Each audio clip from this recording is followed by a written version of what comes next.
नमस्कार, मैं हूं अभय कुमार। आप देख रहे हैं अपना खास कार्यक्रम बिहार समाचार। बिहार समाचार में खबरें बिहार की, बातें बिहार की, देश दुनिया की तमाम खबरें जिसे आपको जानना जरूरी है। बिहार समाचार में हम खबर लेते हैं सत्ता के गलियारों से, पंचायत के गलियों से और गांव के चौपालों से, जिसे से आप रहते हैं अपडेट।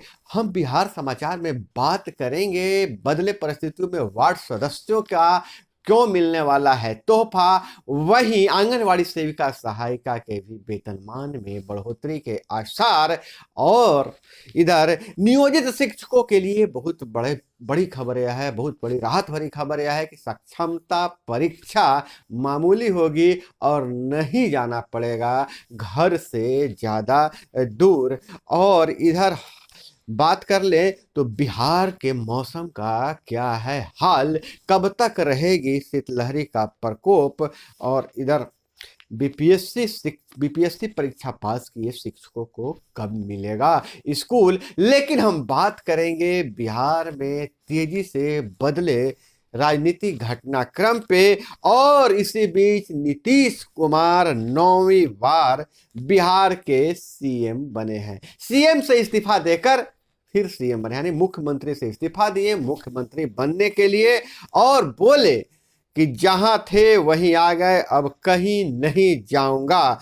और 2 डिप्टी सीएम सहित 8 मंत्रियों ने शपथ ली है और इस पर तमाम तरह के नेताओं की प्रतिक्रिया आई है। लेकिन उससे पहले अगर हम आपको बता दें कि जो 2 दिनों से जो तेजी से घटनाक्रम चल रहा था, एक तरफ नीतीश कुमार ने भाषण दिया था, दूसरी तरफ रोहिणी आचार्य ने एक्स पर ट्वीट किया था, और उसके बाद लगातार स्थितियां बदलते गई। लगातार मीटिंग का दौर चला पटना में, सारे पार्टियों के लोगों ने अपने अपने मीटिंग किए, वहां भाजपा ने दिल्ली में भी मीटिंग किया।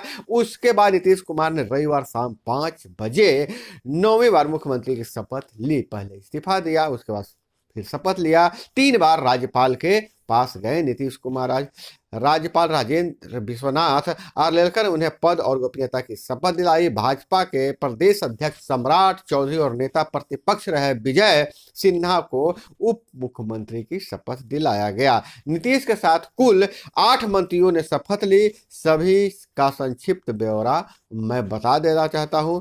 पहला नंबर आता है सम्राट चौधरी, भाजपा से हैं, उप मुख्यमंत्री रहेंगे। दूसरा नंबर है विजय सिन्हा का, यह भी भाजपा से हैं और उप मुख्यमंत्री रहेंगे। वहीं डॉक्टर प्रेम कुमार, यह भाजपा कोटे से हैं। विजेंद्र प्रसाद जो मंत्री पद का शपथ लिए हैं, विभाग नहीं मिला है। जदयू से है श्रवण कुमार, जदयू से हैं। विजय कुमार चौधरी जदयू से हैं। और वहीं संतोष कुमार सुमन हम पार्टी से हैं, जीतनराम मांझी के बेटे हैं। वहीं सुमित सिंह निर्दलीय। 8 लोगों को मंत्री पद का शपथ दिलाया गया है। पहले नीतीश ने राज्यपाल को इस्तीफा दिया, कहा कि आरजेडी का गठबंधन ठीक नहीं चल रहा है। पटना में भाजपा की बैठक में सम्राट चौधरी को विधायक दल का नेता और विजय सिन्हा को उप नेता चुना गया।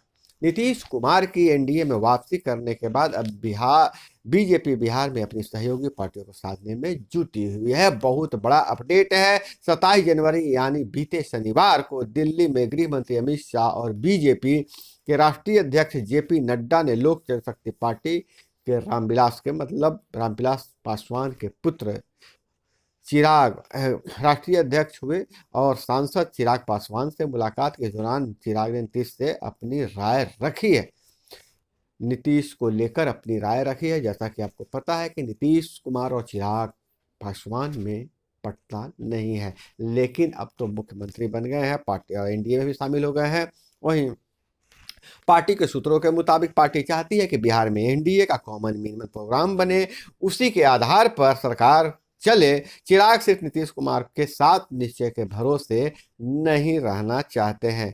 चिराग हमेशा से 7 निश्चय योजना को लेकर आरोप लगाते रहे हैं कि 7 निश्चय योजना भ्रष्टाचार का योजना है। उनका मानना है कि यह सिर्फ जेडीयू महागठबंधन का एजेंडा है। और चिराग पासवान ने कहा है कि बिहार फर्स्ट, बिहारी फर्स्ट के एजेंडे पर काम किया जाए। अब ध्यान रखिए, जब चिराग पासवान ने कह दिया बिहार फर्स्ट और बिहारी फर्स्ट, तो नीतीश कुमार का जो एक बीपीएससी के परीक्षा शिक्षक बहाली में पूरे देश से जो अभ्यर्थियों को आमंत्रित करके नौकरी दिया है, उसे लेकर भी अब चर्चा तो हो गई ही। आपका क्या राय है कमेंट में जरूर बताइएगा। बिहार फर्स्ट, अगर बिहारी फर्स्ट लागू हो जाएगा तो जो नौकरियां दी गई है यह गलत है कि सही है? और इधर मैंने लोजपा ने डोटुक कह दिया है कि बीजेपी पर कॉम्प्रोमाइज करे। हम कॉम्प्रोमाइज नहीं करेंगे, जितनी सीटें पर हमने चुनाव लड़ा था उतनी सीटें पर हम चुनाव लड़ेंगे। चिराग का मानना है कि वो बहुत धोखा खा चुके हैं, अब इसलिए धोखा नहीं खाएंगे। बीजेपी बड़ी पार्टी है इसलिए वो सीटों को एडजस्ट करे,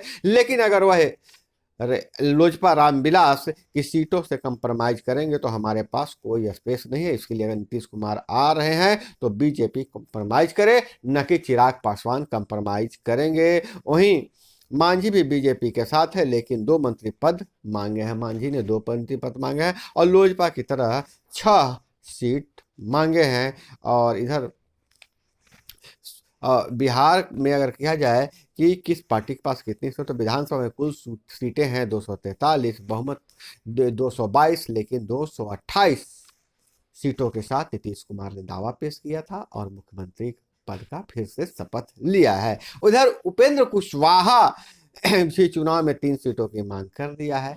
अब जैसे ही यह सरकार बनी, नीतीश कुमार इधर आए, एनडीए में भी अब मांग बढ़ती जा रही है और जिससे लेकर अब एनडीए में माथापच्ची हो रही है। भाजपा माथापच्ची में जुटी हुई है। और इधर अगर बात करें तो राजनीतिक हलकों से जो खबरें थी, प्रमुख खबरें मैं आपको बता दिया। अब बात करते हैं बदले हुए परिस्थितियों में वार्ड सदस्यों, आंगनवाड़ी सेविका, सहायिका, नियोजित शिक्षकों को लेकर क्या बहुत बड़ा निर्णय लिया जा रहा है। जैसा कि आपको पता है, जो भी पहले निर्णय लिए गए हैं वही महागठबंधन सरकार का प्रोग्राम था। क्योंकि अब भाजपा साथ में आई है तो इनके सामने बहुत चुनौती है कि जो भी काम हुए हैं उन्हें संतुष्ट करना। सबसे पहले नियोजित शिक्षकों के हवाले से यह खबर आ रही है कि नियोजित शिक्षकों को राज्यकर्मी का दर्जा देना है और सक्षमता परीक्षा भी लेना है।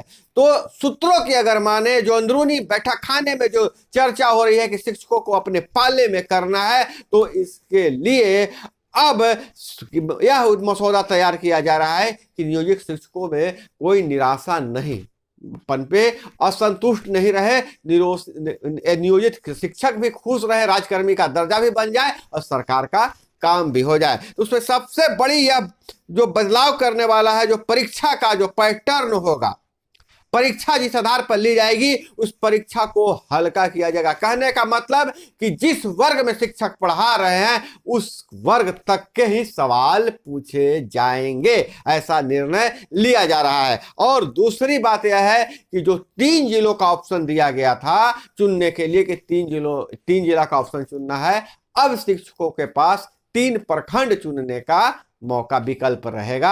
मात्र 3 प्रखंड चुनेंगे, यानी कि जिला एक ही चुनेंगे, उसमें 3 प्रखंड चुनने का ऑप्शन रहेगा। तो घर से ज्यादा दूर भी नहीं रहेंगे। तो यह नियोजित शिक्षकों को अपने पाले में करने का सबसे बड़ा यह हथकंडा अपनाया जा रहा है। और दूसरी बात यह है, आंगनवाड़ी सेविका सहायिका के हवाले से खबर से कि सेविका सहायिका, चूंकि अब डबल इंजन की सरकार है, केंद्र में भी भाजपा की सरकार है, आंगनवाड़ी सेविका सहायिका केंद्र पोषित योजना है, इसलिए केंद्र सरकार विशेष पैकेज देने का मन बना रही है। और मार्च तक आंगनवाड़ी सेविका सहायिका के जो मानदेय की वृद्धि हुई है उसका रिवीजन किया जाएगा, या किसी बहाने, भत्ता के बहाने और किसी बहाने उनका वेतन फिर से बढ़ाया जाएगा। वही वार्ड सदस्यों और पंच सरपंचों का जो वेतनमान है, जो वेतन भत्ता के बात है, इसमें क्या लिखा हुआ है देख लेता हूं। ये सब सूत्रों की खबर है। वार्ड सदस्यों का दोबारा वेतन बढ़ेगा, मानदेय और भत्ता रिवाइज किया जाएगा। वार्ड सदस्यों के लिए जो भत्ता और मानदेय को निर्धारित किया गया है उसको रिवाइज किया जाएगा। और पंच सरपंच पर भी बड़ी जिम्मेदारी दिया जा सकता है, उन पर, उनके ऊपर ही बड़ा फैसला लिया जा सकता है। चूंकि यह चुनावी वर्ष में प्रवेश कर गया है और सरकार बदली है, सरकार के घटक बदले हैं, तो जहां एक तरफ तेजस्वी यादव ढिंढोरा पीट रहे हैं, फुल पेज अखबार में विज्ञापन निकलवाए हैं कि हम एक थके हुए व्यक्ति से वैसा काम करवा लिए, थके हुए नेता से जो वर्ल्ड रिकॉर्ड बन गया, हम 6 लाख नौकरी दे दिए हैं। तो इन वोटों को, अपने वोट बिखरे नहीं, इसके लिए वार्ड सदस्यों, सरपंच और सरपंच को तोहफा दिया जाता है, दिया जाने का यह मसौदा तैयार किया जा सकता है। इधर मौसम के हवाले से अगर बात करें तो बिहार में मौसम को लेकर अभी भी उत्तरी बिहार में रेड अलर्ट जारी किया गया है। 31 जनवरी तक मौसम में किसी तरह का सुधार नहीं होने की उम्मीद है। 31 जनवरी तक घोर शीतलहर पड़ेगी। और इधर मुख्यमंत्री ने कहा है कि राज्य में 3,63,000 युवाओं को मिली है सरकारी नौकरी। न्याय के साथ विकास पर सरकार का जोर था, लेकिन चूंकि हम परिवारवाद के विरोध में हैं और सरकार में बहुत चीज ठीक नहीं चल रहा था, इसलिए हम अलग हो गए हैं। ये याद कीजिए, पहली बार जब गठबंधन तोड़े थे आरजेडी से नीतीश कुमार, तो उन्होंने कहा था कि भ्रष्टाचार के चलते गठबंधन तोड़ रहे हैं। अब इस बार कह रहे हैं परिवारवाद के चलते तोड़ रहे हैं। वही कई खबर और है कि मुख्यमंत्री नए अग्निशामक वाहनों के हरी झंडी दिखाकर रवाना किया है। 478 सीओ का ट्रांसफर, रजनीकांत पटना सदर अंचलाधिकारी बने हैं। 99 बीपीएससी अधिकारियों का फिर प्रमोशन। और वहीं सबसे बड़ी खबर अगर शिक्षा और जगह से बात करें तो जेईई मेन में फिजिक्स केमिस्ट्री रहे आसान, गणित के छात्रों को उलझाया है। और सीईटी बीएड 2024 प्रवेश परीक्षा की अब तक घोषणा नहीं किया गया है। सीईटी और बीएड के लिए 2024 प्रवेश परीक्षा की अब तक घोषणा नहीं किया गया है। और राज्य के यूनिवर्सिटियों में, कॉलेजों में सीटें खाली हैं। और आपको पता है कि जिस बीएड और सीईटी में जो एडमिशन होता है वह प्रवेश परीक्षा के आधार पर ही होता है। और इधर बिहार में अन्य मुजफ्फरपुर से खबर आ रही है। छात्रा की गैंगरेप के बाद गला रेत कर हत्या, कोचिंग संचालक गिरफ्तार। कांटी के लीची बागान में मिला शव, मां के बयान पर केस दर्ज किया गया है। और पिता से फोन पर बात करने के बाद गुस्से में युवक ने सिर में गोली मारकर आत्महत्या की। मुंगेर के संग्रामपुर का यह मामला आ रहे हैं। और इधर मुजफ्फरपुर से ही घटना है। जानलेवा हमले में 8 दोषियों को 7 साल की सजा सुनाई गई है। और इधर अगर अन्य बात करें तो क्या चल रहा है पटना के सियासी गलियारों में, चल क्या रहा है और बिहार में फिर क्या होने वाला। अभी सरकार के सामने चुनौतियों की बात करें तो सबसे बड़ी चुनौती है कि जो अभी बीपीएससी द्वारा टीचर परीक्षा पार्ट 2 जो हुआ है, उनके जो ट्रेनिंग सभी का नहीं हो पाया है। आवासीय ट्रेनिंग सभी शिक्षकों का, 9 चयनित शिक्षकों का, लेकिन उन्हें अभी तक स्कूल भी नहीं मिला है। हालांकि कन्हैया प्रसाद ने पत्र जारी कर कहा है कि 31 जनवरी तक सभी को स्कूल दे दिया जाएगा। 31 जनवरी तक पूरा करने का आदेश दिया है। चयनित अभ्यर्थियों की ज्वाइनिंग लेटर मिल जाएगी। इस संबंध में बिहार माध्यमिक शिक्षा निदेशक कन्हैया प्रसाद अग्रवाल ने पत्र जारी किया है।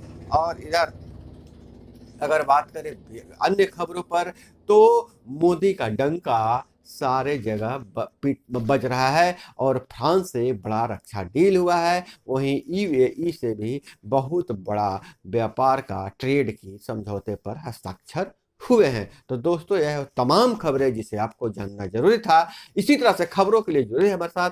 चैनल पर नए हैं तो चैनल को जरूर सब्सक्राइब कर लीजिए। वीडियो पसंद आए तो लाइक किए बिना नहीं जाइएगा। तो अपना बहुत बहुत ख्याल रखिएगा। मिलते हैं अगले वीडियो में। जय हिंद, वंदे मातरम।